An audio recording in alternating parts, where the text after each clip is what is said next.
Welcome to the Tech Blog Writer Podcast, your guide to future tech trends and innovation in a language you understand.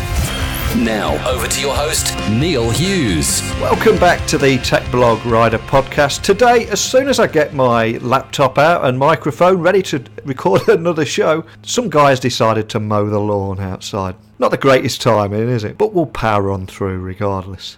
Now, as you know by how much I bombard your podcast feeds lately, I'm currently recording 7 podcasts a week and booked up until July with 50 guests waiting in the wings.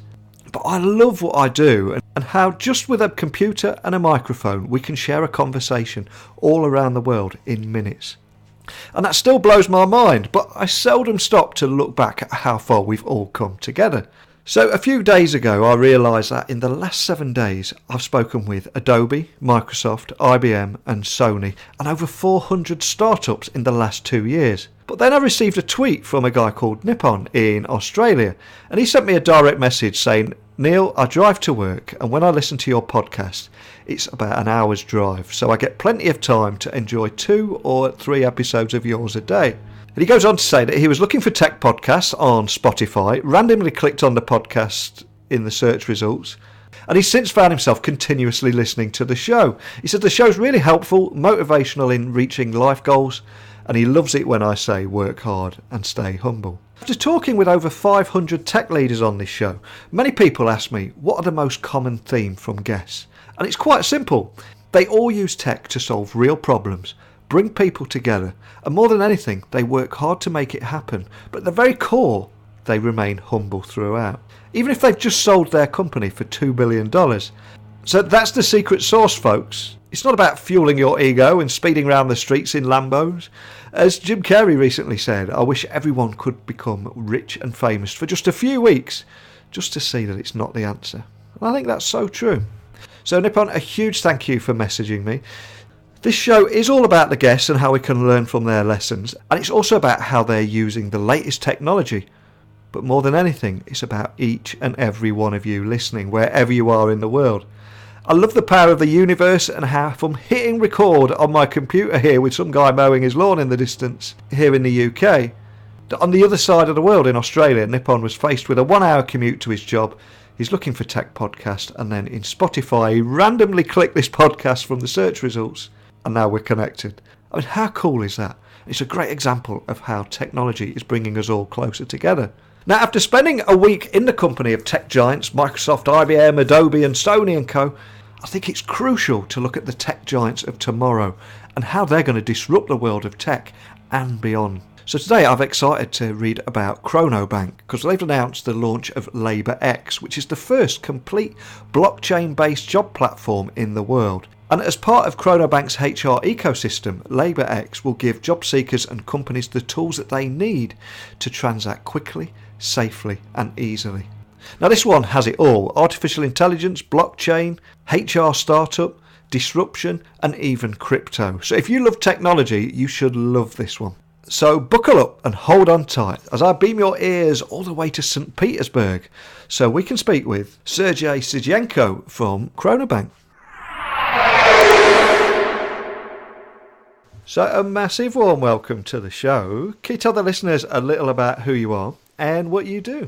Yeah, hi Neil. Thanks for having me here. I mean, I appreciate it greatly. My name is Sergey Sijenko. I'm a CEO of ChronoBank. It's a blockchain company. We've done an ICO a couple of years back. And what we're trying to do is we're trying to tokenize and standardize people's work time with a view to further on trade in it and lend and borrow against it. So that in short, that's pretty much it. Think freelancer for everyone on steroids. Wow, that's fantastic. Now, one of the reasons I'm excited to get you on today is because today is a huge day for you at the HR startup ChronoBank, because you're launching LaborX, which I believe is the first complete blockchain-powered job platform in the entire world. So can you tell the listeners a little bit more about ChronoBank, equally LaborX, and also what problems that you're aiming to solve and why you're so excited about today? Yeah, mate, that's what we're doing here today. Today we're rolling out the beta version of the platform that we've been, promising to deliver and have been working hard to try to deliver it for the last year and a half, right? Essentially what this is, like in the question earlier I mentioned, it's a freelance on steroids. So currently the job market as it sits, it exists in a way that was designed a couple of hundred years ago for industrial revolution. Nice and simple. People come in, they spend their time working, they get paid per hour, essentially, right? In the cases where it's a salary, they get paid per year, and you like as a worker, you get worked a lot harder, right? So, and the problem it poses is, first of all, it's outdated, right? Secondly, I mean, it's not effective in the current day and age, right? And thirdly, the effectiveness of your labor is not really reflected. So what I mean by this is, for example, if you're an accountant, right, or if you're a bookkeeper that just finished uni and starting up, right, let's consider two of them, right? So there's two people starting up at the same, everything the same, right, in one company. The question is who will get more by the end of the year?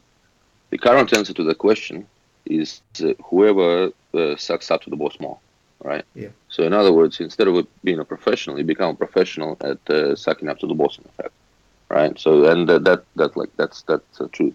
In terms of salary, in terms of everything else, what comes is like as a person, you don't really have much room to negotiate once you called on a wage or once you agree on a salary. If it's a salary, you only literally have maybe 35 times in your lifetime to negotiate your package, right? Because every year you can probably try to renegotiate, plus another couple of times. What we're trying to do is we're trying to look at the way of how to make it so that every hour you can essentially negotiate. So what that means, imagine an exchange, right? And where you see the hours and where you can, like, for example, bookkeeper would be able to do it for bookkeeper would be able to complete the work at, say, I don't know, $40 an hour, right? Yeah. And you think of yourself as a great bookkeeper, and you think you can do it better. So you can put an order in the order book at 45, right? And the employers see that you're there, and they see your reputation, and they would go for you because their reputation would be on blockchain and immutable, and that's one of the key factors here. The key factor is to come up with a way to be able to classify your work performance without sway, either like without sway or bias. Now that's very difficult, and we're trying to solve that problem. And essentially, what we're trying to do, we're trying to kind of make the workplace a little fairer. Further, what we have is in countries like UK and Australia, right, where the labor laws are quite good, right? We have what is called the workers' comp, right? But the problem with workers' comp is it's just a blanket policy where a company would pay like X amount of percent per classification of workers per employee per year, right? In Australia, if you talk about construction, it's in the vicinity of 10% of the wages. Now, the funny thing is, what that implies is that every person who is working in construction will have a knockout accident for at least a year every 10 years. And that's obviously not the case. If you could price the risk of workers' comp correctly, you'd be able to decrease it quite significantly. And we've done the numbers, right? And I mean, in the worst possible scenario, I reckon we could decrease it by 5-fold, right? And that's what we're trying to achieve as well. In other words, we're trying to put people's time in their own hands and make them responsible for it. That's what we're trying to ensure. I love so many of the points that you raised there, because a lot of what you said is so true. And the current system is hundreds of years old, and it is showing signs of creaking. And it's from an analogue past, and you do question if it's suitable for a more digital age. So I've got to ask, once this is out there and people are using it and it's adopted by businesses, why do you think LaborX will disrupt the job market industry as a whole? How are you going to do that? Well, the thing is here, following on to all the points that I mentioned earlier, is that at the moment, kind of people work to live. What we're trying to do is to give them an opportunity to live for work, right? So what that means is that a lot of with the coming up of AI and everything else, right? It's no secret that a lot of jobs will go, right? For the ones that will be left, like you would need to basically compete not only against your peers, but also against robot to have a job. And so it's long for the the current systems we have is long overdue for an overhaul. The way it will disrupt the industry is once again by giving people an opportunity to be able to negotiate their time direct. So in other words, if you think that you're worth say $40-50 an hour, well, like we'll give you a chance to show that to the employer or to whoever wants your services. So that's how Now, one of the things I do love about what you're doing here as well is the founders of the platform have real-life HR expertise and a track record of successful off-chain businesses. So can you tell me a little bit more about your background and how it led to launching ChronoBank and equally today LaborX? I mean, was it because of experiencing those pain points that you encountered in the traditional industry? Was it that made you go out there and make this happen? That's correct, mate. We've been running a couple of companies in Australia, right? Like under the brand Edway, right? One of them was labor hire, and we also have one of the biggest industrial training companies in Australia, right? For construction induction, what we call it, right? For safety at the workplace. Now running labor hire, I mean, we've done it for over 10 years, right? Running labor hire, you see how important it is to get the right person for the job. And the reason I say this is because, for example, if you give an angle grinder to the guy that never held it, right, you're risking chopping somebody's head off, essentially. And looking into that, like I saw it and the team saw it, and we knew that there has to be another way. Extrapolating from that, it not only applies to, say, construction or computer programming stuff. We're trying to make it available for everyone. And we drew on the idea of time banking, and kind of went from there. Essentially, the pain points were there. We have a lot of labor, a lot of real world experience, and we drew an inspiration from time banking to come up with this product. So when it came to funding the project, ChronoBank completed its successful token sale. I think it was 5,400 Bitcoin in February last year. But it also became the first successful Australian ICO. So can you tell me more about that time for anyone listening that's thinking of following in your footsteps and how you went about that? Essentially, you see, Australian ICO, let's go one point at a time. Australian ICO, yes, I'm from Australia. Yeah, I lived there for over 20 years. And it's based on Australian experience and legal and work system, right? Technically, it wasn't really an Australian one, so it was the one actually based out of Nevis, yeah, right? But at that time, that was the only way to do it, right? Because at that time, a lot of people that think of cryptocurrency is great at the moment, right? They were thinking about it as a joke. It was a lot different time back then, right? We were one of the first ones that actually, essentially made ICOs what it is today by sinking over 600 grand into marketing of it, right? We were everywhere. We were on every platform everywhere, the whole time. And partly because of us, I'd like to think that a lot of the other projects went and funded their needs as well. For anyone listening and looking to do it in our footsteps, the thing here is, what I can say is one, believe in yourself, right? So in other words, it takes some kind of guts to pull out 600 grand and put it on the table when a lot of people don't, like when Bitcoin was $800 and Ethereum was $7, you know what I mean? Yeah. It's like now it's much easier to kind of go and say, Jesus, that's real money. Or you can change it into real money. Back then it was a lot different. Now here, this market in ICOs and all this capital raising and everything is very dynamic. Like you really do need a great team behind you and great team working with you to be able to achieve something here. A lot of people think it's just as simple as creating a white paper and shooting it out there. Now we spend actually some time really thinking about all the points that might come up. Like I said, for anyone following or thinking of following our footstep is one, basically believe in yourself, to be very agile and get yourself a great team, because that's extremely important, and then go for it. It may be an ICO, it may be a venture round, it may be anything else, but it is possible. Now, there is a lot of excitement in the crypto space right now, and many people will be asking, what is the role of the token itself? How does that work? So can you set the scene and help listeners visualise how it all comes together and how LaborX could transform how they look for work and how they're actually paid in the near future? All right. One of the things that blockchain brings to us is the concept that we call continuous payment. So what that means is this. Currently, you work for a week or a month or a fortnight or something, and you get paid like a week or a month or a fortnight later, right? So sometimes like essentially that's how it works, right? So you have an accountant working it out, or bookkeeper working it out, signing off on it, some people signing checks, and away you go, right? I mean, like everyone understands the concept of payday.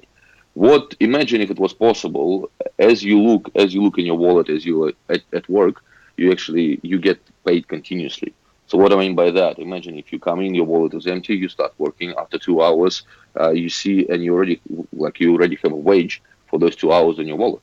Now that is actually possible using the chains that we do and using technology that we do. So that's one of the very very big pull points and the exciting things about this thing that we're trying to develop. So the token is actually called Labor Hour, and it's nothing more than essentially an instrument in payment. So think about it this way. So if the company wants to work, right, they pre-buy these labor hours for the simplicity of payment and transaction within the system, and then they pay you the labor hours. Now your account can be denominated in anything you want, right? And as you earn them, you can go and pull them out of the ATM or anywhere else. So as you do that, you charge a small nominal, the company on the purchase side, and you on the outside, you charge a small nominal fee of say 1% or so, and away you go. So, but that changes the whole dynamic of the system, right? Because once again, continuous payment is quite a novel way of thinking about things. What an incredibly cool concept. I love that. Am I also right in saying that there's no other HR blockchain project out there that's got its own exchange or wallet? Is that right?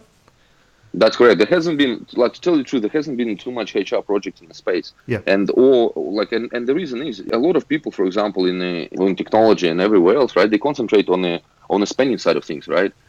In other words, for example, Uber, right? You spend on taxi and you go and you pay for taxi and they make it more effective and it's great, right?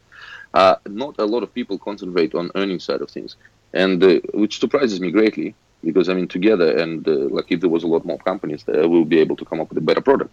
But we thought we'd hit the earning side of things. Unfortunately, there aren't a lot of people doing this and exploring this. But somebody has to do it, right? Or might as well be us. So the ChronoBank token is called Time. So for any crypto investors out there, people are just interested in following the space, what exchanges is it on at the moment? And are there also any plans to get it on bigger exchanges in the future? Yeah, mate. We on currently hit BTC, Liqui, KuCoin, a couple of other smaller ones. We were on exchange called Bittrex, right? Yeah. But since Bittrex kind of thought that we were security, right? They delisted us back in December. Now we're working hard to try to list back there shortly, but it's been a grind, right? But I think we'll still be able to achieve it. But it's the best way to not list or relist on exchange is to speculate whether you can or cannot relist there or list there, right? Yeah. So I prefer to leave it up to Bittrex to decide whether they will or will not do it. In terms of the name, right? In terms of the name and how cool is this that I and our team can be essentially the only ones in the world to say that we're the ones that literally sell time. Yeah. It was all kind of thought through and it was well thought through. So what is your grand vision for both ChronoBank and LaborX? Can you share that roadmap or what to expect in the future, in the coming months? Well, mate, there's couple of things like this, it splits in a sense, right? So we got countries where labor agreements agree, where labor legislation exists, right? So they're usually first world countries, right? And you got countries where it doesn't, and there's a different roadmap for each. So for the ones that it does, if we're talking about say UK or Australia, right? The idea is to basically decrease the cost of insurance, right? Make the process of collecting taxes and superannuation and pensions more effective. And just make it an easier and better experience for people to get remunerated for their work. That's for the first world countries. For the third world countries, well, we're talking about the countries that don't have pensions or anything like it, right? It is actually possible that by remunerating people in such a way where it's transparent and everyone can see what's going on there, it is possible to actually start collecting pensions for those guys. And imagine how good it would be if I could say, with our technology, countries like say Philippines got pensions for everyone. or countries like Thailand or something. You know what I mean? Now that's awesome, and I mean that's part of why I can sell the vision to parts of my team that work very hard to execute it. Essentially, what the greater vision is, like, to bring pensions and bring proper systems to the people that don't have them. So over time, do you think that the entire employment landscape will change as companies begin to benefit from exciting new talent pools of global workers, digital nomads, and even crypto enthusiasts that they can trust without having to invest in expensive and slow screening systems? Is that how you see it panning out? Yeah, by all means, mate, definitely. And I mean, the reason I can say this is because current HR companies, right, some of them charge in excess of 40% for placement. Yeah. Right. If we're talking about highly skilled guys, now that's 40% that could be in the pockets of either employer or employee. So and to tell the truth, like, once again, I'm amazed that like this kind of movement hasn't happened earlier. And yeah, I do honestly believe that over time it should be much easier to screen a candidate for suitability for a certain job. It should be much easier for the candidate to receive payment for that job. And the payment for the job should reflect the candidate's talent and the willingness to work and perform the work that's required. I mean, definitely, we have a chance here with this using this new technology to literally change the world. What we're trying to do, and we're way ahead of the curve on that, and hopefully it'll work. Fantastic. Well, before I do let you go, could I just ask that you remind the listeners of where they can find out more information or continue the conversation that we've started today with a member of your team, if you just point them in the right direction? Yeah, Neil, definitely. You can find more info, obviously, on our website, right? So it's chronobank.io, right? Or to tell the truth, just Google ChronoBank in your browser. Pretty much all the contacts are on the website. I mean, we have Telegram channels, we have Twitter, everything. Is there any channel you like, you can reach us there. There's a line that you use there that you're using tech to change the world. And I always say that tech works best when it brings people together. And equally, time is the new currency, and you're doing just that. So a big thank you for coming on and sharing your story today. Yeah, thanks, Neil. I appreciate you having me. Good luck to everyone who's listening, and I hope we can all live in a world where people get paid fairly. The big takeaway from this show is how the founders have real-life HR expertise in the traditional sense, but are looking to eradicate all those pain points and bring HR into the 21st century. Essentially, they're using emerging technologies such as AI, blockchain and cryptocurrencies to transform an entire industry. And for me, this is beginning to feel like the beginning of the internet. And for our younger listeners out there, have a look on YouTube for Bill Gates on the internet on the David Letterman show. I think it was in 1995. And in a nutshell, it's Bill Gates trying to explain the concept of the internet and email and how it will transform our lives. The audience at the time didn't get it. Letterman didn't get it. Everyone's laughing at Bill Gates. And that was only 23 years ago. Look at how far we've come as a society in that time. And the reason I mention this is because this is exactly how I feel about AI, blockchain and crypto. This technology is going to transform everything, make no mistake. And it's a fantastic age of opportunity. But equally, those that don't read the signs quickly fall behind. And I wonder how many of them will disappear, just like Blockbuster, Polaroid and Kodak. Here in the UK yesterday, Marks and Spencer announced profits have shrunk by 61% because of the rise of online shopping. I mean, really? Paying attention to consumer habits and expectations is only going to escalate. And in my opinion, AI, blockchain, etc. is just going to ramp up that speed of change. But hey, that's just the opinion of a sunburnt Brit podcaster. There are no echo chambers here in your ears. I want to share your thoughts, your opinions, your insights too.